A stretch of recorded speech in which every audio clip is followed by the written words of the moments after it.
Nangangamoy dito yung ano, inihaw ah. Ayun sila ang nag-iihaw.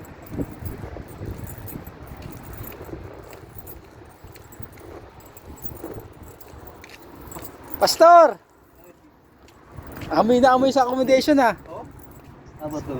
Sa labas lang. Punta doon eh. Lakas ang kunti lang uling yun ano. Inihaw na chicken.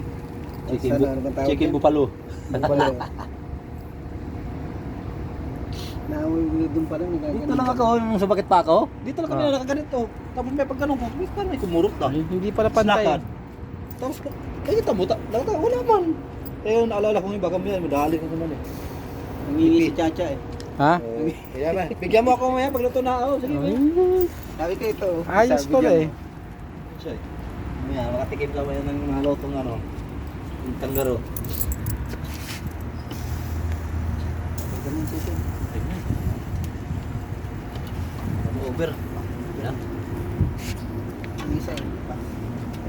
Mang Inasar. Masarap talaga ito. Oh, lambot eh. Uy, sayang. Litid.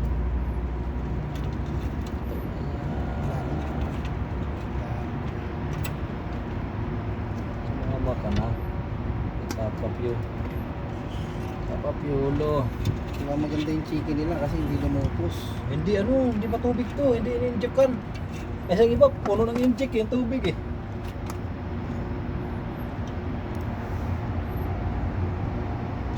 Ay. Uy, diba? Ayan. Dapat.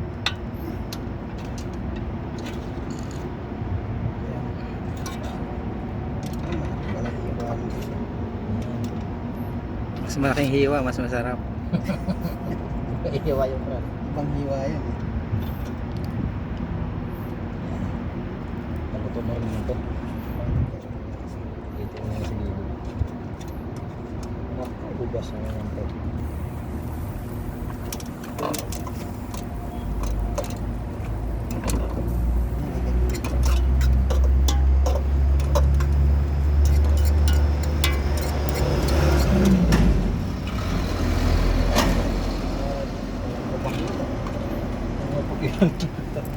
Basta to ako.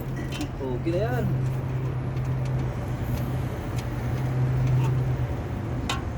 Gigil yung brown kanina. Amoy na amoy niya. Ayan o. Gigil yung brown eh. Gusto na bang kainin? Siram, sarap. Pumunta siya rito eh. Sinaway ko Grabe na sarap. lang eh. Amoy na amoy niya eh. Ano yung asin mo? Balag mo?